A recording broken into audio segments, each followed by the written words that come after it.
صحابہ کی زندگی کو دیکھیے تو تعجب ہوتا ہے کہ چھوٹے بڑے، اونچے نیچے، محتاج و غنی مصیبتوں کا مقابلہ کرنے کے لیے ایک وسیع خاندان کے رشتے میں پروئے گئے تھے۔ ایک کی تکلیف سب کی تکلیف ہوتی تھی اور ایک کا فاقہ سب کا فاقہ ہوتا تھا۔ ایک کا بوجھ اٹھانے کے لیے سب کے بازو حرکت میں آ جاتے تھے۔ مگر ہمارا حال کیا ہے؟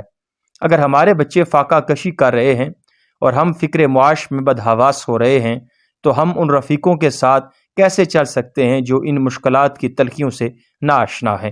کبھی کبھی اس الجھن میں پڑ جاتا ہوں کہ وہ زندگی جو عہد رسالت و صحابہ کے اندر پیدا ہو گئی تھی اس عہد کے لیے خاص تو نہ تھی۔ کبھی یہ خیال گزرتا ہے کہ اس کی زندگی کی فطرت ہی ایسی ہے کہ یہ عام نہیں ہو سکتی۔ میں سوچتا ہوں کہ ہمیں اپنے جذبہ رفاقت کو اتنا زوردار بنانا چاہیے کہ جماعت ایک خاندان کی شکل اختیار کر جائے، اور جماعت کے استحکام کے لیے یہ ایک لازمی چیز ہے۔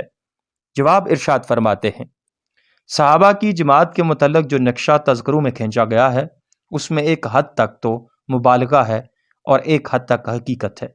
پھر جو حقیقت ہے وہ بھی پوری طرح اس وقت برسر کار آئی تھی جب ایک طویل مدت کی جد و جہد نے ان کے اندر باہمی رفاقت کے اسپرٹ پیدا کر دی تھی۔ مگر یہ عجیب بات ہے کہ جو خصوصیات ان کے اندر نبی علیہ الصلوۃ والسلام جیسے زبردست رہنما کی رہنمائی سے 14-15 سال کی مسلسل تربیت کے بعد پیدا ہوئی تھی، انہیں ہم پہلے ہی مرحلے پر موجود دیکھنا چاہتے ہیں۔ پھر مدینہ طیبہ میں صحابہ کے درمیان رفاقت کی جو اسپرٹ تھی اس میں بہت بڑا دخل ان کی یکجائی کو بھی تھا۔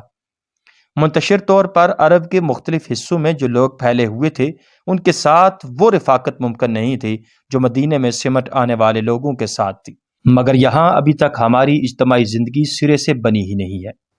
منتشر افراد ملک کے مختلف حصوں میں پھیلے ہوئے ہیں جو ابھی ایک دوسرے سے آشنا تک نہیں۔ ان کے اندر آخر رفاقت کے وہ شان کیسے پیدا سکتی ہے جو صرف یکجائی زندگی ہی میں ممکن ہے؟ میں چاہتا ہوں کہ جو لوگ ہمارے ہم خیال ہیں وہ عہد صحابہ کو مجرد کرامتوں اور معجزات کے اسپرٹ میں سمجھنے کے بجائے فطری اسباب کے مطابق سمجھنے کی کوشش کریں، ورنہ ہر وہ چیز جو اس دور میں پیدا ہوئی تھی اس کے متعلق ہم چاہیں گے کہ بس وہ چشم زدن میں کرامت کے طور پر رونما ہو جائے، اور جب وہ اس طرح رونما نہ ہو سکے گی تو ہمارے دل ٹوٹ جائیں گے۔ اس ذہنیت کے ساتھ ہم کبھی ان فطری اسباب کو فراہم کرنے کی کوشش کریں گے ہی نہیں جن سے وہ کیفیات یا کم از کم اس نوعیت کی کیفیات پیدا ہو سکتی ہیں۔ ملیے اور مل کر کام کیجیے اور مل کر اس راہ میں مصیبتیں اٹھائیے۔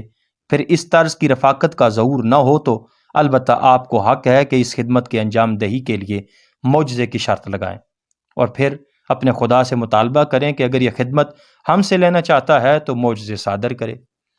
اس سلسلے میں سوچنے والی اکثر جو غلطیاں کرتے ہیں ان میں سے ایک یہ بھی ہے کہ وہ اس کام میں جن جن چیزوں کی کمی محسوس کرتے ہیں ان کا ذکر کچھ اس انداز سے کرنے لگتے ہیں کہ گویا ان ساری کمیوں کو پورا کرنا اور تمام ضروری چیزوں کو مہیا کر دینا کسی اور کا کام ہے، اور خود ان پر اس باب میں کوئی فرض عائد نہیں ہوتا۔